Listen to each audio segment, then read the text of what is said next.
الحمد لله رب العالمين والعاقبة للمتقين والصلاة والسلام على سيد الأنبياء والمرسلين وعلى آله وأصحابه أجمعين أما بعد أعوذ بالله من الشيطان الرجيم بسم الله الرحمن الرحيم ولا تحسبن الله غافلا عما يعمل الظالمون صدق الله العظيم وصدق رسوله النبي الكريم إن الله وملائكته يصلون على النبي يا أيها الذين آمنوا صلوا عليه وسلموا تسليما اللهم صل على سيدنا ومولانا محمد معدن الجود والكرم وآلہ وصحبہ وبارک وسلم۔ حمد و صلات کے بعد عزیز دوستوں، بزرگوں اور بھائیوں، اللہ تبارک و تعالیٰ نے انسان کو انسان کی ضرورت بنایا ہے، انسان کو انسان سے وابستہ کیا ہے اور اس کو یہ حکم دیا ہے کہ اگر کچھ لوگ تیرے ماتحت ہوں، تیرے زیر دست ہوں، تو انہیں ان کے ساتھ کوئی زیادتی نہیں کرنی، کوئی ظلم روا نہیں رکھنا۔ اگر اللہ اپنے فضل سے، اس کی تقسیم ہوتی ہے نا، کسی کو چھوٹا بناتا ہے تو کسی کو بڑا بناتا ہے، کسی کو مالدار بناتا ہے، کسی کو غریب بناتا ہے، یہ اس کی حکمت کے تقاضے ہوتے ہیں۔ فرمایا کہ اگر تجھے میں صاحب اختیار کروں یا صاحب اقتدار کروں، یا میں اپنی حکمت کے تقاضوں کے تحت کسی جگہ تجھے کسی پر کوئی فوقیت یا کوئی قبضہ عطا کروں، تو تو نے ظلم سے بچنا ہے، کسی کے ساتھ کوئی زیادتی نہیں کرنی۔ اسلام اس قدر زیادہ اس بات کو ناپسند کرتا ہے، تکلیف دینے کو، ظلم کرنے کو، کہ نبی کریم علیہ السلام نے فرمایا کہ اگر تمہارے پاس کوئی شخص سویا ہوا ہو، تم نے اونچی آواز میں قرآن پاک کی تلاوت بھی نہیں کرنی، تم نے ذکر بھی اونچا نہیں کرنا، جس سے کسی شخص کو کوئی بھی جسمانی، روحانی، اعصابی تکلیف پہنچے، وہ کام نہ کرو، اس سے بچو۔ اگر انسان ساری زندگی صرف اپنے آپ کو سیف کرنے کے چکر میں رہے اور پھر یہ پروگرام بنا لے کہ اگر میں نرم پڑوں گا تو پھر میرا لوگوں پہ رعب کیسے قائم رہے گا، اگر میں تھوڑا سا ڈھل جاؤں گا تو لوگ تو اس کا ناجائز فائدہ اٹھائیں گے، تو بھئی لوگ تو اٹھائیں گے۔ نبی کریم صلی اللہ علیہ وسلم نے فرمایا، یہ جامع ترمذی میں موجود ہے، حضور علیہ السلام فرماتے ہیں مومن نرم دل ہوتا ہے، لیکن سامنے والا اسے بیوقوف سمجھ لیتا ہے، حالانکہ وہ نرم دل ہوتا ہے۔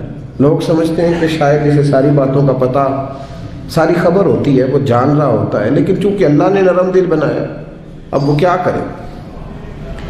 میرے بھائی، کوشش کریں کہ سامنے والا اگر زیادتی پہ اتر آیا ہے تو پھر بھی آپ اس کے جواب میں کوئی زیادتی نہ کریں، اپنی زندگی میں کانٹے بونے سے بچیں۔ قرآن پاک میں اللہ تبارک و تعالیٰ نے سورہ ابراہیم کے اندر اس بات کو بیان فرمایا۔ دنیا میں لوگ ظلم ہوتا دیکھتے ہیں تو پھر ساتھ یہ کہتے ہیں کہ جی یہاں کچھ نہیں ہو سکتا، یہاں کیسے انصاف ہوگا، معاذ اللہ تعالیٰ، یہاں تو ہر فائل داخل دفتر ہو جاتی ہے، یہاں تو جس پر زیادتی ہوتی ہے وہ بیچارہ مظلوم رہتا ہے اور ظالم کا دفاع ہو جاتا ہے، ظالم بچ جاتے ہیں۔ تو اللہ تبارک و تعالیٰ نے ہمارے اس سارے سوالوں کا جواب مختصر جملوں میں ارشاد فرما دیا، مختصر جملوں میں فرمایا، وَلَا تَحْسَبَنَّ اللَّهَ غَافِلًا عَمَّا يَعْمَلُ الظَّالِمُونَ۔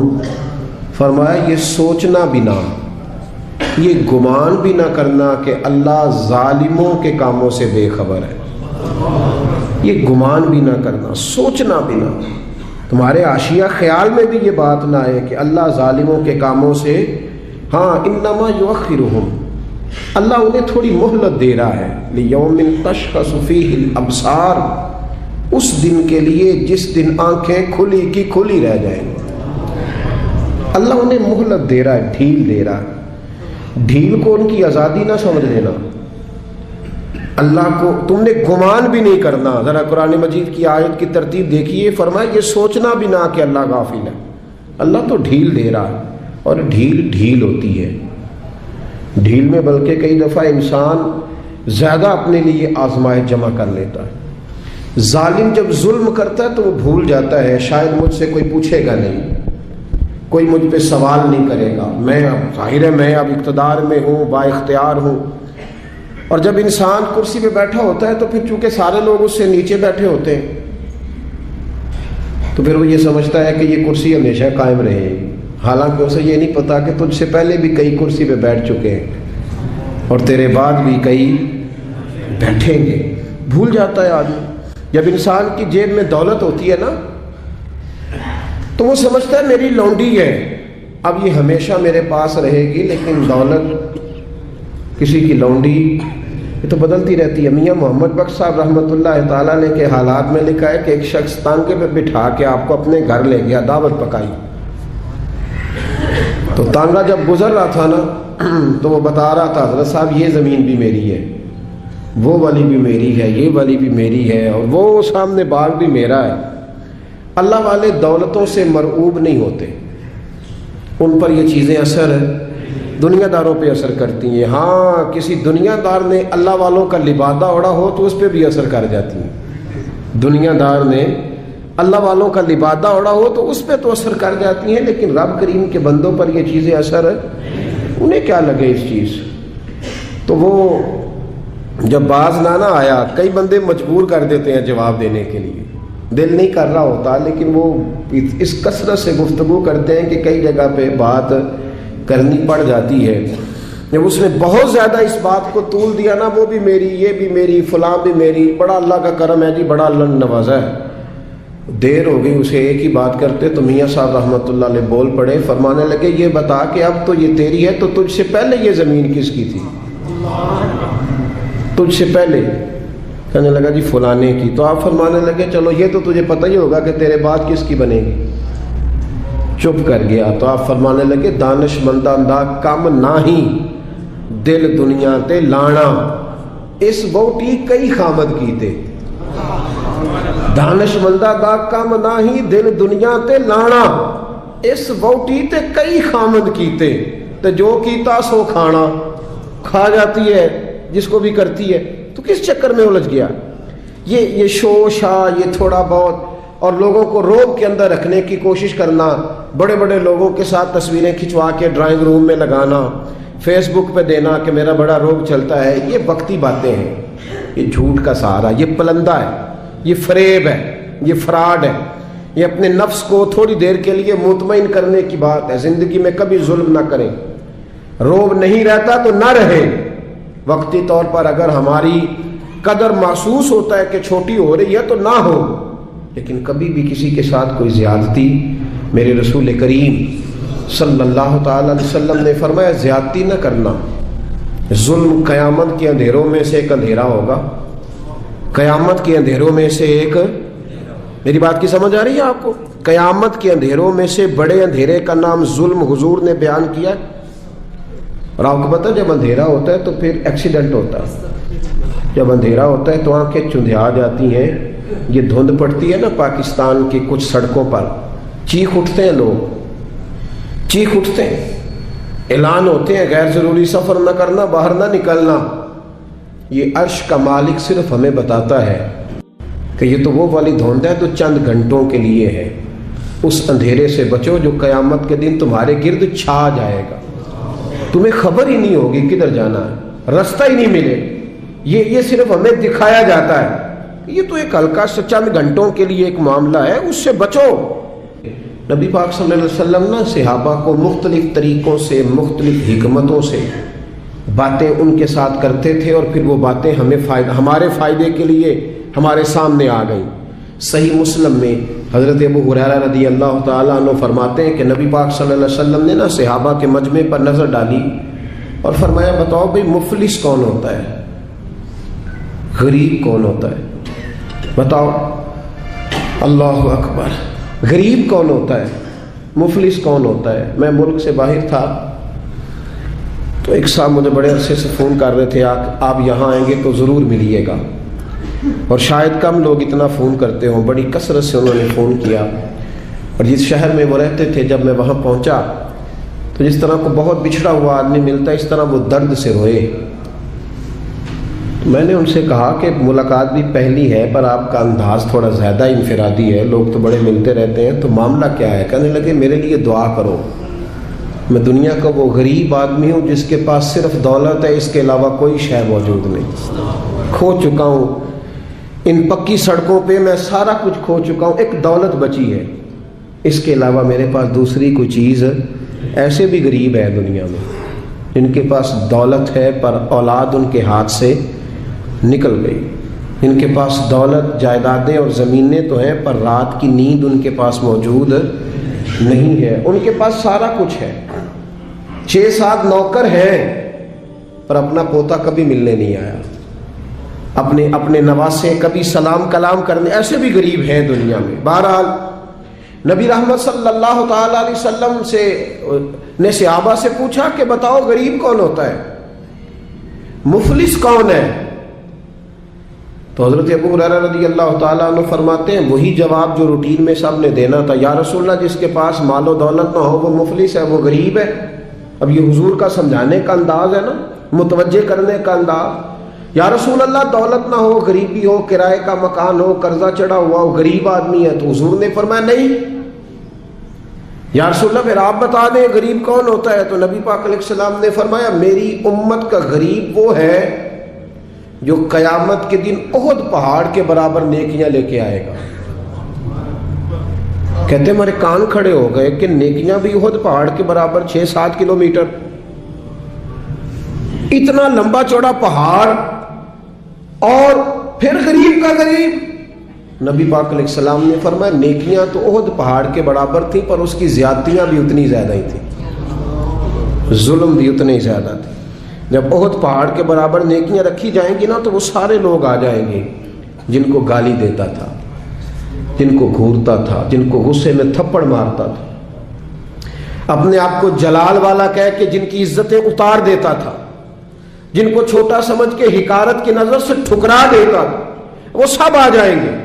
اور رب کریم کی بارگاہ میں عرض کریں گے مالک اس کے حج تو 7 ہیں, عمرے اس کے 20 ہیں, صدقے بھی اس نے بڑے کیے, 450 فٹ کے بور بھی بڑے کرا کے دیے, اور اس کو ذرا پوچھ تو صحیح کہ ہم اس کی فیکٹری میں کام کرتے تھے پر یہ ہمارے ساتھ ظلم کتنا کرتا تھا, اس نے زیادتی کتنی کی, اس نے ہمیں اذیت اور تکلیف کتنی پہنچائی, دل کتنے توڑے. تو میرے رسول کریم صلی اللہ تعالی علیہ وسلم فرماتے ہیں رب کریم اس کی نیکیاں دینی شروع فرما دے گا. وہ جس کو تھپڑ مارا تھا کچھ نیکیاں اسے مل جائیں گی, وہ جس کو درے سے مارا تھا کچھ نیکیاں اسے مل جائیں, وہ جس کو گالی دی تھی کچھ نیکیاں اسے مل جائیں. وہ نیک پرہیزگار عالم دین جس کی چوک میں بیٹھ کر غیبت کی تھی, جسے برا کہا تھا, کچھ نیکیاں اسے ملیں گی. فرمایا نیکیاں بٹتی رہیں گی, بالآخر اس کے پاس کوئی نیکی نہ بچے گی. پھر بھی اس کے وہ لوگ ابھی موجود ہوں گے جن کے ساتھ زیادتی کی, وہ ابھی ہوں گے موجود.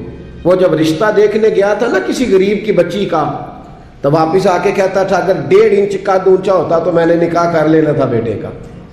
اور ایسے لوگوں کو جانتا ہوں جن کی بیٹیاں نفسیاتی مریض بن گئی ہیں. رشتے دیکھنے والے اتنے آئے اور اس انداز میں تنقید کر کے گئے کہ بچیاں مریض بن گئیں.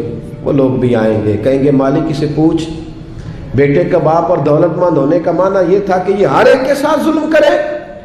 محبوب فرماتے جب نیکیاں ختم ہو جائیں گی تو پھر جن کے ساتھ زیادتیاں کی تھی ان کے گناہ اس کے اوپر ڈالنے شروع کیے جائیں گے, پھر گناہوں کا بوجھ اٹھائے گا. ہمیں تو پتہ نہیں کب خیال آئے گا, لیکن حضرت ابو ہریرہ کہتے ہیں بات ختم کرتے ہوئے میرے نبی کی آنکھوں میں آنسو آ گئے. حضور رو پڑے اور محبوب فرمانے لگے یہ میری امت کا وہ غریب ہے جس کے پاس احد پہاڑ کے برابر نیکیاں تھیں پر اب غریب رہ گیا. اور بھائی تھوڑا سا زبان کا کنٹرول, تھوڑا سا لب و لہجے کا کنٹرول, تھوڑا سا اپنے غصے پہ صبر, تھوڑی دیر کی احتیاط. ہم اذیت دیتے ہیں، تکلیف دیتے ہیں۔ جب ہمارے سامنے والا شرمندگی سے زمین میں گھڑتا ہے تو ہمیں خوشی ہوتی ہے، جب ہمارے سامنے بیٹھنے والا شرم سے نظریں جھکاتا ہے تو ہم اپنا قد اونچا محسوس کرتے ہیں۔ اور جب وقت کا حکمران دیکھتا ہے کہ اب کچھ لوگ رو رہے ہیں، اور جب بڑا آفیسر سمجھتا ہے میں آفیسر کب بنوں گا جب میں اپنے ماتحتوں کو برا بھلا نہ کہہ لوں گا، اور جب ہاتھ میں ڈنڈا پکڑنے والا سمجھتا ہے کہ یہ میں نے کسی کو مارا نہ تو پکڑنے کا معنی کیا ہوا، اور ہاتھ میں بندوق پکڑنے والا کہتا ہے کہ اگر گولی چلی نہ تو اس کو تو زنگ لگ جائے گا، چاہے کسی مظلوم پہ ہی چل جائے، کسی نہتے پہ ہی چل جائے۔ اور یہاں جو حکمران ہوتے ہیں وہ کہتے ہیں کہ ہم تو ابھی صدمے میں ہیں، آنکھ کھلے گی تو بات کریں گے، نہ ادھر ادھر کی تو بات کر، یہ بتا کہ قافلہ کیوں لٹا، مجھے رہزنوں سے غرض نہیں، تیری راہبری کا سوال ہے۔ او بھائی، ہم روز ظلم خرید رہے ہیں اپنے لیے، روز زیادتی جمع کر رہے ہیں اپنے لیے۔ میرے رسول کریم صلی اللہ تعالی علیہ وآلہ وسلم نے فرمایا جس نے زمین کے بالشت بر ٹکڑے پر ظلم کیا، ایک بالشت، ایک گٹ، جس نے زمین کے بالشت بھر ٹکڑے پر ظلم کیا، اللہ تعالیٰ قیامت کے دن 7 زمینوں کا توق بنا کے اس کے گلے میں ڈال دے گا، پھر اس کی گردن ٹوٹنے پہ آئے، پھر وہ ہائے ہائے کرے گا، لیکن اسے اس وقت معافی نہیں ملے گی۔ آج موقع ہے وہ معافی مانگے، درگزر کا سوالی بنے، بچے اس ظلم سے، بچے اس جس کو پتہ چل گیا ہے کہ میرا بیٹا اپنی بیوی کے ساتھ درست طریقے سے نہیں رہ رہا، اس باپ کا فرض نہیں ہے اپنے بیٹے کو ڈانٹنا کہ اس نے طرفدار بننا۔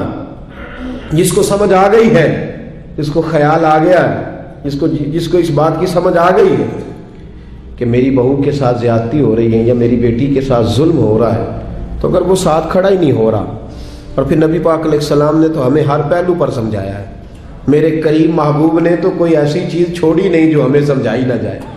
اللہ کے حبیب فرماتے ہیں اپنے بھائی کی مدد کرو چاہے وہ ظالم ہو یا مظلوم ہو۔ یا رسول اللہ، مظلوم کی مدد تو سمجھ میں آتی ہے، ظالم کی کیسے مدد کریں؟ تو حضور نے فرمایا اسے ظلم کرنے سے روک دو، یہ تمہاری مدد ہے اس کے لیے، ورنہ جہنم میں چلا جائے گا۔ اس کی مدد کرو، اسے روکو۔ جب لوگ ظلم کر رہے ہوتے ہیں تو کہتے ہیں کیسے پتہ چلے گا، ہم چھپ کے کر رہے ہیں، کون ہے دیکھنے والا؟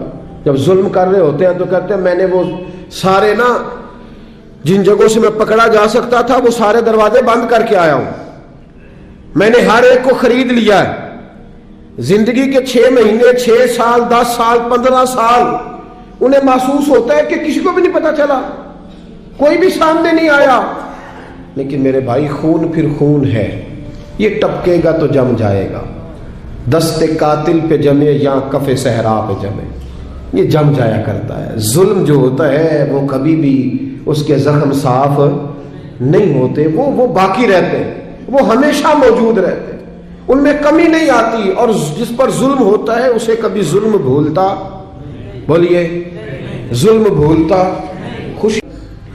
شاہ کسریٰ نے اپنے بچے کو، بیٹے کو، جب ایک ہی اس کا بیٹا تھا تو اس کے دل میں یہ خیال آیا کہ میں اسے علوم و فنون سارے سکھانا چاہتا ہوں۔ اس نے اپنے بیٹے کو گھوڑ سواری بھی سکھائی، تیر اندازی بھی سکھائی، سیاست بھی سکھائی، فن حرب و ضرب بھی سکھایا۔ پھر خیال آیا کہ میرا بیٹا کچھ اخلاق بھی سیکھے، دینداری بھی سیکھے۔ ایک درویش تھے شیخ حسن، ان سے کہا کہ حضرت میں چاہتا ہوں کہ میرے بیٹے کو گھر آ کے پڑھا دیا کریں۔ توجہ ہے میری بات پر؟ میرے بیٹے کو، تو حضرت فرمانے لگے کہ اگر تیرے بیٹے نے پڑھنا ہے تو میں نہیں گھر آؤں گا، وہ میرے گھر آئے گا۔ تو وہ کہنے لگا حضور میں بھی دیکھ ہی رہا تھا، مجھے بھی ایسا خوددار عالم ہی چاہیے تھا، خوددار عالم چاہیے تھا۔ بہرحال حضرت کے گھر وہ پڑھنے جانے لگا تو مسلسل 6 سال وہ طالب علم پڑھنے گیا، اور عام طالب علموں کے ساتھ اس شہزادے نے بیٹھ کر تعلیم حاصل کی۔ جب تعلیم اس کی مکمل ہو گئی، وہ مکمل طور پر فارغ ہو گیا، فنون اس نے پڑھ لیے، علم و ادب اس نے سیکھا، اخلاقی باتیں اس نے سیکھی، دین کے حوالے سے ضروریات سے حضرت نے اس کو آگاہ کیا۔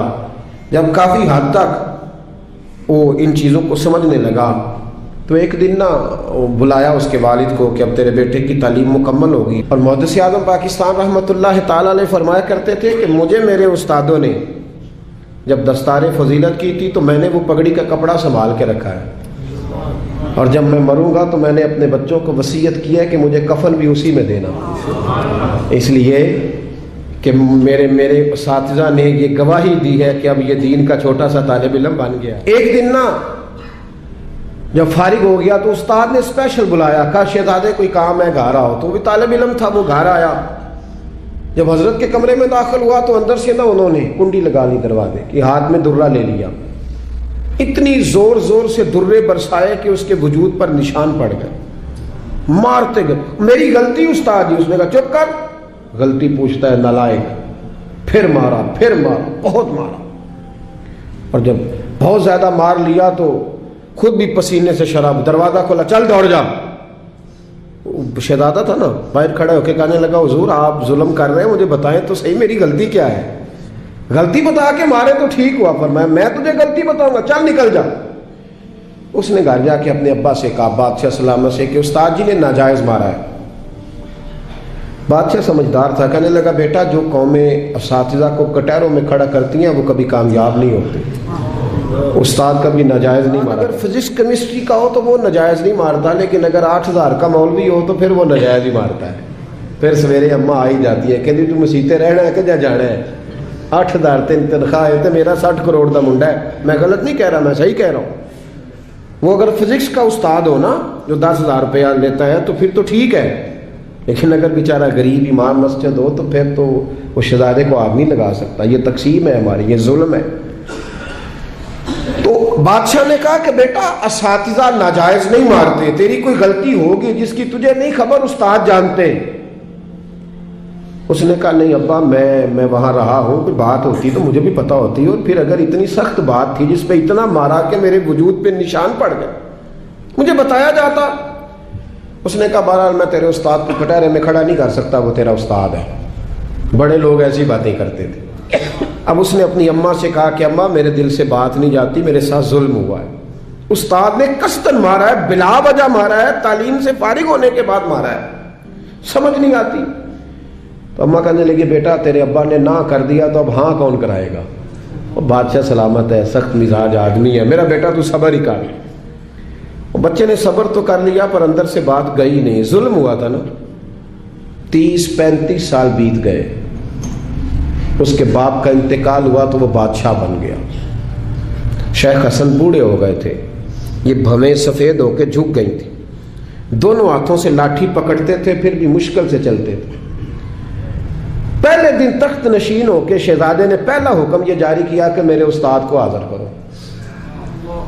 3-4 سپاہی بھیجے کو بابے کو پکڑ کے لاؤ جیسے بھی آ سکتا ہے، لے آئے۔ حضرت کو لا کے جب صاحب نے کھڑا کیا تو کہا استاد جی ناراض نہ ہونا، بوڑھے ہیں کمزور ہیں شک کوئی نہیں، پر میں کیا کروں، آج بھی دردیں اسی طرح میری تازی ہیں، سوچتا ہوں تو پھر مجھے اسی طرح جلن محسوس ہوتی ہے، بتاؤ کیوں مارا تھا؟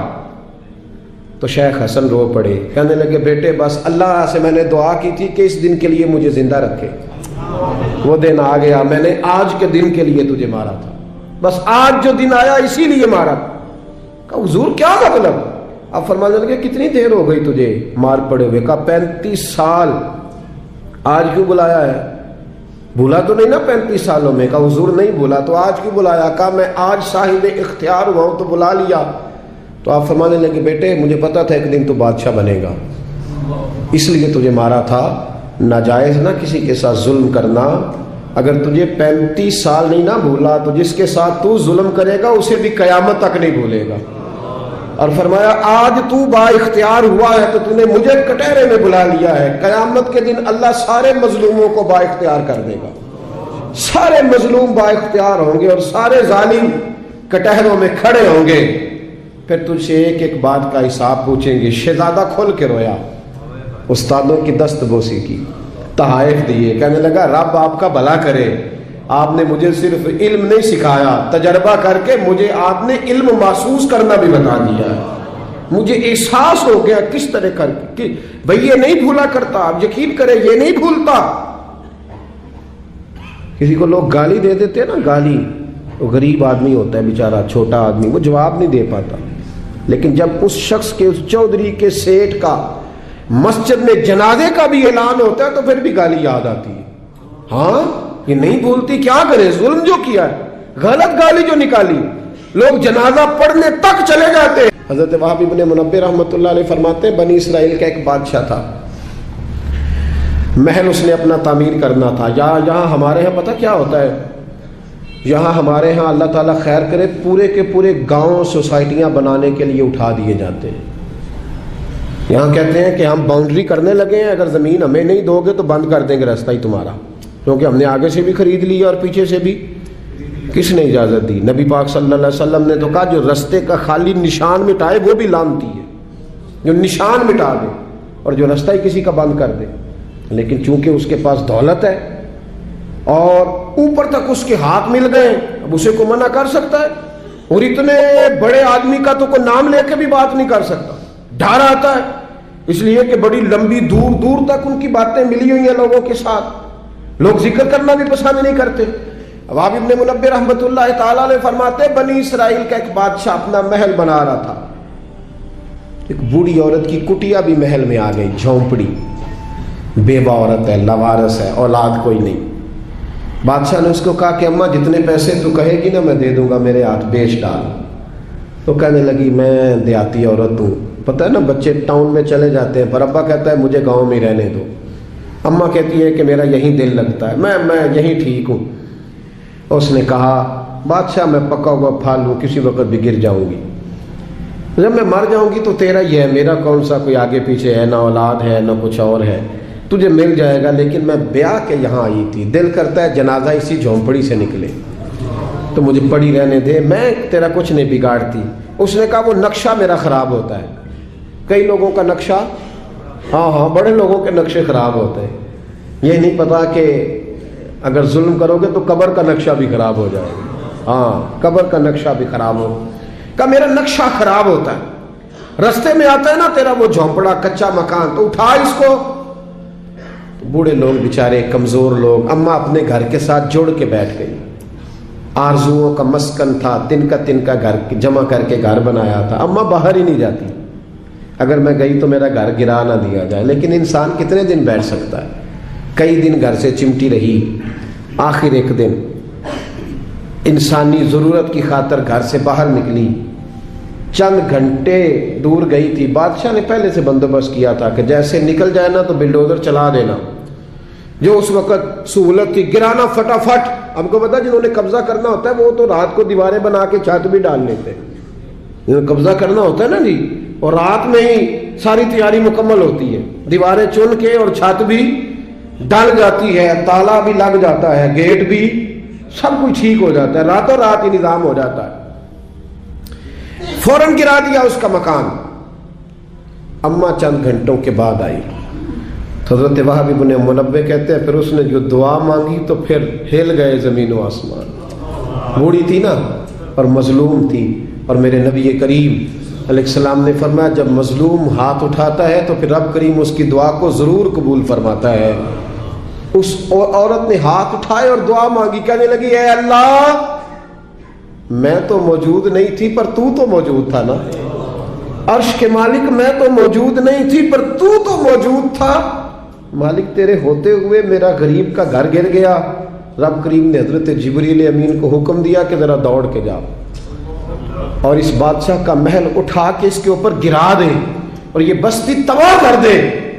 جن لوگوں نے ایک مظلوم کی ساری کٹیاں بہا دی، کہا وہ محل، وہ مستری، وہ ساتھ شامل ہونے والے، وہ انجینئر، وہ ایک ہی جگہ تباہ کر دیے گئے۔ اور میرے نبی کریم صلی اللہ علیہ وسلم کا فرمان نسائی میں موجود ہے کہ اگر کسی ایک شخص کے قتل میں سارا قبیلہ بھی شامل ہوگا تو اللہ سب کو سزا دے گا۔ تر گئے یار جدائیاں والے،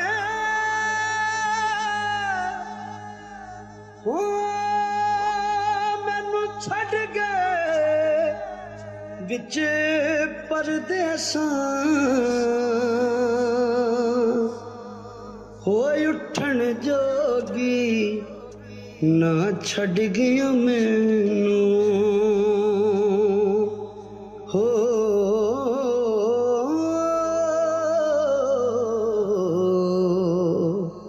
بیٹھے ਬੈਠੀ ਹੰਝੂਆਂ ਹਾਰ ਪਰੋਂ